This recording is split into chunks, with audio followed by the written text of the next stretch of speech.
Hello बच्चों, मैं हूं विशाल सर। एलबीएस शिक्षण संस्थान में आपका स्वागत है। आइए हम केमिस्ट्री के क्लास को पढ़ते हैं। केमिस्ट्री में हम जो पहला लेसन पढ़ेंगे जिसका नाम है विलेन।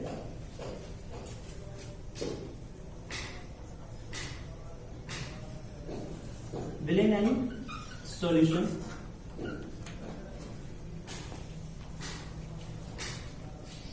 सॉल्यूशन होता क्या है, सबसे पहले हम इस पर डिस्कस करते हैं। विलेन का मतलब क्या होता है, इसकी जो सिंपली परिभाषा होती है, इसका जो डेफिनेशन होता है वो ये होता है कि दो या दो से अधिक अगर पदार्थ हो, इन पदार्थों का एक मिश्रण बनाया जाए, लेकिन कंडीशन ये है जो मिश्रण बने वो मिश्रण समांग रहे। समांग होने का मतलब उनके प्रत्येक भाग का जो गुणधर्म होता है, जो प्रॉपर्टी होती है वो एक जैसी। मेरे कहने का ये मतलब है, जैसे आप पानी ले रहे हैं,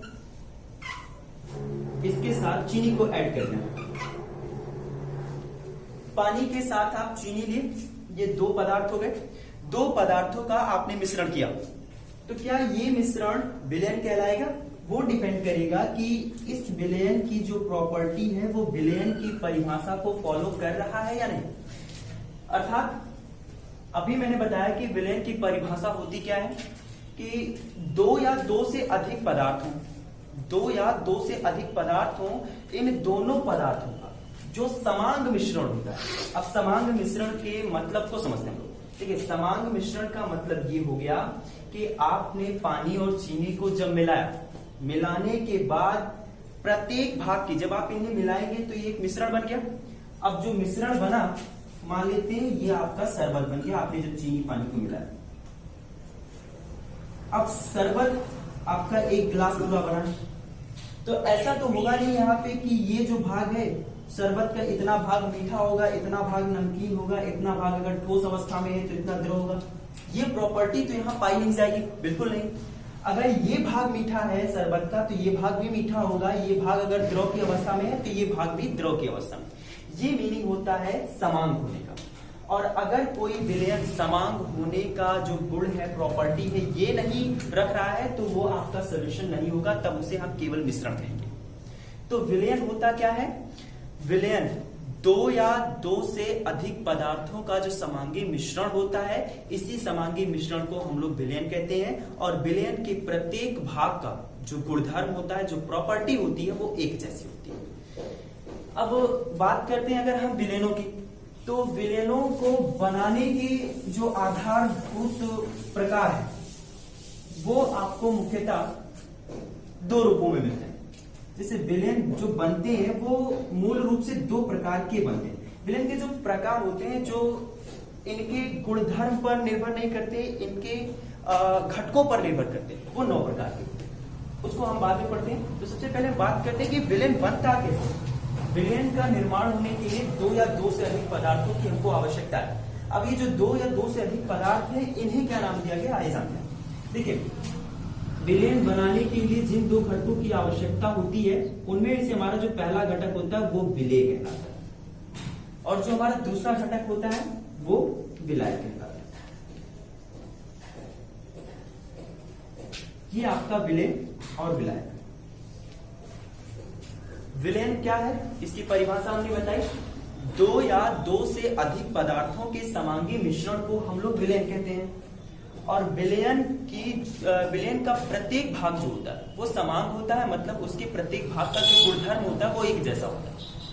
अब यहाँ पे विलेन जिन दो घटकों या दो से अधिक भागों से पदार्थों से मिलकर के बना होता है, उन्हीं घटकों का ये नाम है। विलेन के मुख्यतः दो घटक होते हैं। पहला घटक आपका विलेय होता है, दूसरा घटक जो होता है ये विलायक। जो घटक विलेय होता है इसकी परिभाषा क्या है, जो घटक विलायक होता है इसकी परिभाषा क्या है, आइए जानते हैं। तो ये बात क्लियर है कि विलेन क्या होता है। विलेन दो या दो से अधिक पदार्थों का समांगी मिश्रण होता है, जिसे हम लोग विलेन कहते हैं। और विलेन के प्रत्येक भाग की प्रावस्था, प्रत्येक भाग के गुणधर्म, भौतिक प्रॉपर्टी, रासायनिक प्रॉपर्टी सब एक जैसे होते हैं। विलेन के कितने प्रमुख घटक होते हैं? दो प्रमुख घटक। पहला कौन होता है? विलेय। दूसरा कौन सा होता है? विलायक। अब हम ये जानते हैं कि विलेय क्या होता है। देखिए, पहले विलायक को समझ लेते हैं, क्योंकि विलायक डिफाइन होगा तभी हम विलेय समझ पाएंगे। तो विलायक क्या होता है, देखिए विलयन का वह घटक, घटक का मतलब एलिमेंट, वो एलिमेंट जो विलयन को बनाने में पार्टिसिपेट कर रहा हो। तो विलयन का वह घटक जिसकी भौतिक प्राअवस्था खुद विलयन जैसी हो, विलयन का वह घटक जिसकी भौतिक प्राअवस्था खुद विलयन जैसी हो, वो आपका विलायक है। अब इसको एक उदाहरण के जरिए समझते हैं। जैसे अभी हमने आपको एक उदाहरण दिया विलयन के लिए कि आप चीनी ले लीजिए, चीनी की कुछ मात्रा लीजिए, पानी की कुछ मात्रा लीजिए, दोनों को आप मिश्रित कर दीजिए। आप जब मिश्रित करेंगे तो आपका एक शरबत यानी विलयन बन जाएगा। अब इसमें कौन विलय है कौन विलायक है? अभी हमने विलायक की परिभाषा क्या बताई कि विलयन का वह घटक जिसका भौतिक प्रावस्था स्वतः विलयन जैसी हो। भौतिक प्रावस्था का मतलब ये हो गया इसका रंग रूप आकार वो विलयन जैसा। अब यहां जरा आते हैं, जब आप चीनी और पानी को मिश्रित करेंगे तो ये आपका विलयन बन गया। चीनी और पानी को मिलाने पर जो विलयन बनेगा इसकी अवस्था कैसी होगी? द्रवीय होगी। जो विलयन बना इस विलयन की अवस्था कैसी होगी? द्रवीय होगी। अब यहां जरा देखिए, चीनी द्रव की अवस्था में होता है कि पानी द्रव की अवस्था में होता है। तो यही जो पानी है जो द्रव की अवस्था में है, इसकी अवस्था और विलयन की अवस्था एक जैसी है कि नहीं? दोनों द्रव की अवस्था में है कि नहीं? तो यही जो यहाँ पानी है, ये पानी आपका विलायक कहलाता है। बात समझ में? विलयन क्या होता है? दो या दो से अधिक पदार्थों के समांगी मिश्रण को विलयन कहते हैं। विलयन के दो प्रमुख घटक, पहला आपका विलय, दूसरा विलायक होता है। जो विलायक होता है इसकी परिभाषा क्या होती है? विलयन का वह घटक जिसकी भौतिक प्रावस्था स्वतः विलयन जैसी होगी। जिसकी भौतिक प्रावस्था कैसी होगी? खुद विलयन जैसी होगी। उस घटक को हम लोग विलायक कहेंगे। उदाहरण के तौर पे चीनी पानी को मिलाएंगे, एक विलयन बनेगा। जो विलयन बनेगा इसकी अवस्था कैसी होगी? द्रवीय होगी। अब चीनी और पानी में आपको ये पहचानना है कि कौन यहाँ विलायक है कौन यहाँ विलय। तो आप ये जरा परिभाषा पे आइए। पानी की अवस्था विलयन जैसी होगी कि चीनी की अवस्था? पानी की अवस्था विलयन जैसी होगी। मतलब कि जो विलयन बनेगा वो द्रव की अवस्था में है, तो यहाँ पानी भी द्रव की अवस्था में है, तो यहाँ जो पानी है ये आपका विलायक है। अब हम परिभाषा पे आते हैं विलय। विलय क्या होता है? देखिए, विलयन का वह घटक, विलयन का वह घटक जिसका जो विलायक में विलीन हो जाता है। विलीन होने का मतलब घुल करके अदृश्य हो जाता है। विलयन का वह घटक जो विलायक में घुल जाए पूरी तरीके से। विलयन का वह घटक जो विलायक में पूरी तरीके से घुल जाता है, उसी घटक को हम लोग विलय कहते हैं। अब जरा आप यहाँ उदाहरण यही देखते हैं कि चीनी को जब हम पानी के साथ घोलेंगे तो चीनी जो है पानी में पूरी तरीके से घुल जाए। पानी क्या है यहाँ? विलायक। और अभी हमने आपको परिभाषा बताया कि जब आपके विलयन का वह घटक जो विलायक में विलीन हो जाए, विलायक क्या है यहाँ पे? पानी। पानी में कौन घुल रहा है? चीनी। ये चीनी आपका विलय पदार्थ। बात समझ में? तो विलयन क्या है? अच्छा, आप विलयन के लिए एक फॉर्मूला यहां से निकाल सकते हैं, वो ये है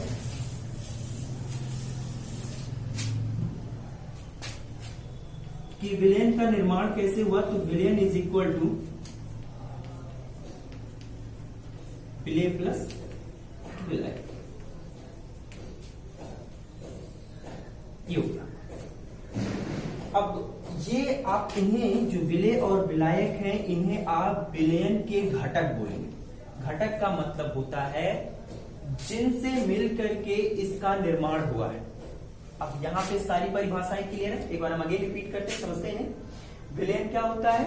दो या दो से अधिक पदार्थों का समांगी मिश्रण होता है और इस समांगी मिश्रण के प्रत्येक भाग की प्रावस्था, भौतिक अवस्था एक जैसी। विलयन किन दो घटकों से मिलकर बनेगा? विलय और विलायक से। विलय क्या होता है? जो विलय होता है, पहले विलय को समझने से पहले हमको विलायक जानना होता है। विलायक क्या होता है? विलायक विलयन के जिस घटक की भौतिक अवस्था खुद विलयन जैसी होगी उसे हम लोग विलायक कहते हैं। अब विलय की परिभाषा पे आते हैं। विलयन का वह घटक जो विलायक में विलीन हो जाता है, विलयन का वह घटक जो विलायक में विलीन हो जाता है उसे हम लोग विलेय पदार्थ कहते हैं। तो ये हमारा विलयन होता है।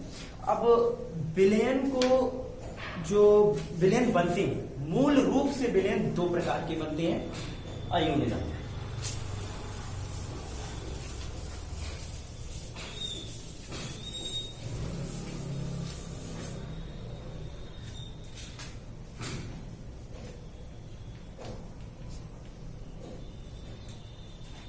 विलयन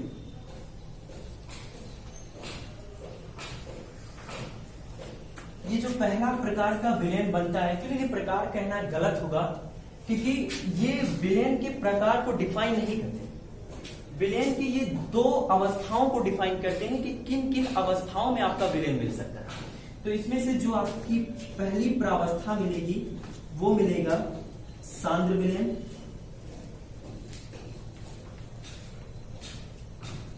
और जो दूसरी प्रावस्था मिलेगी विलयन की वो मिलेगी आपको तनु विलयन।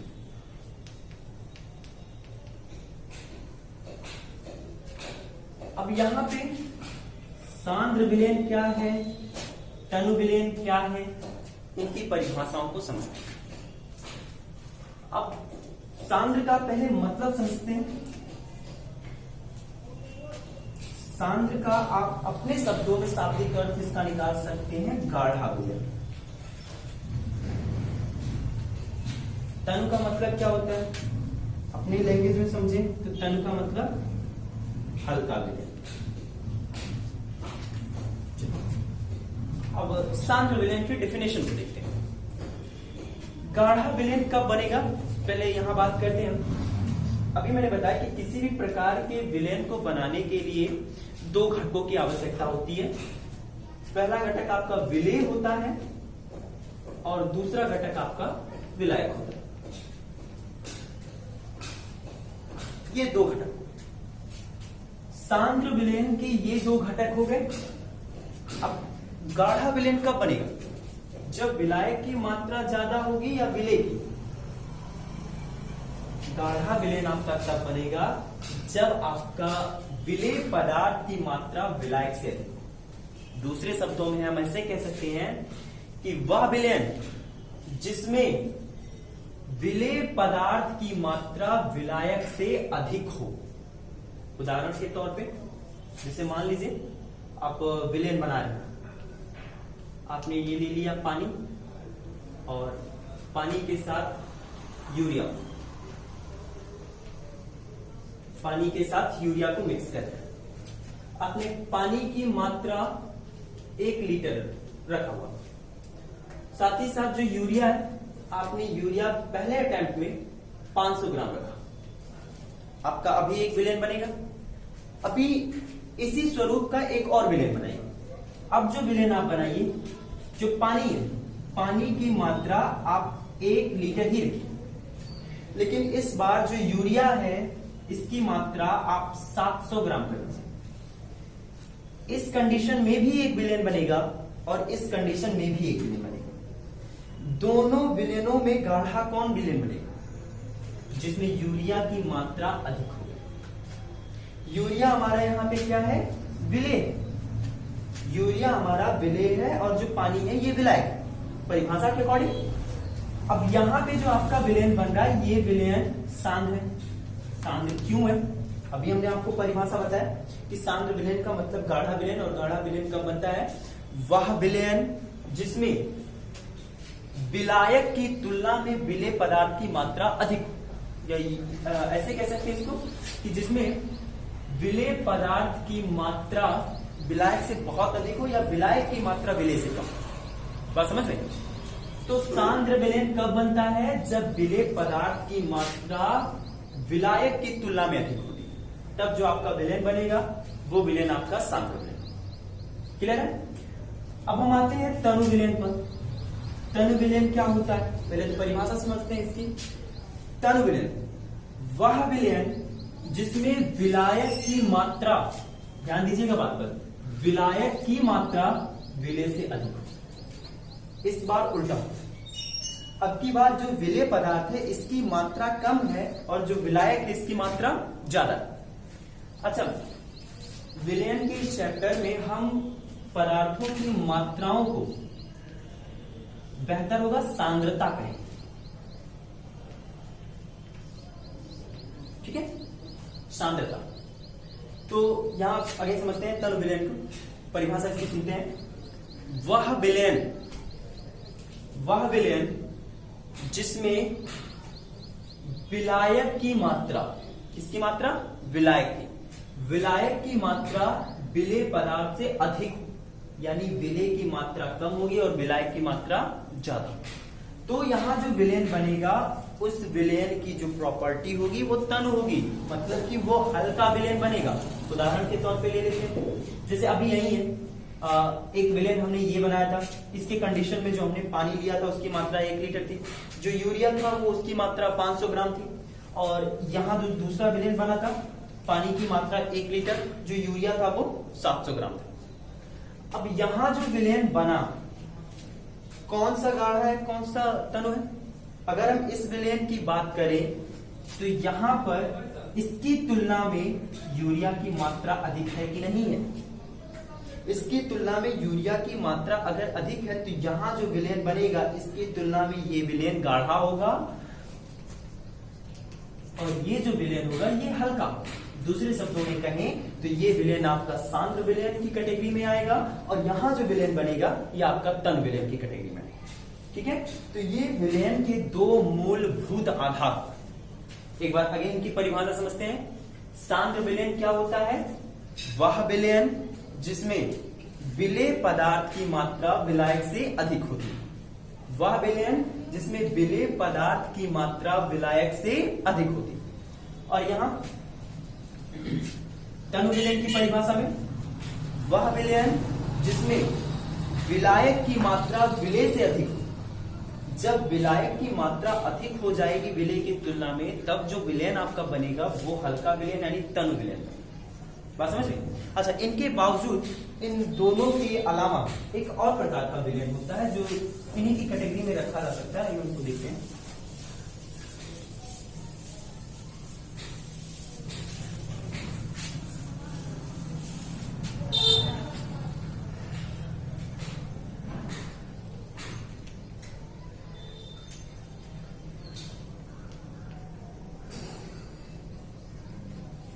संतृप्त विलयन। संतृप्त का मतलब होता है सैचुरेटेड, मतलब सूखा विलयन। अब ये सूखा विलयन कैसे होता है?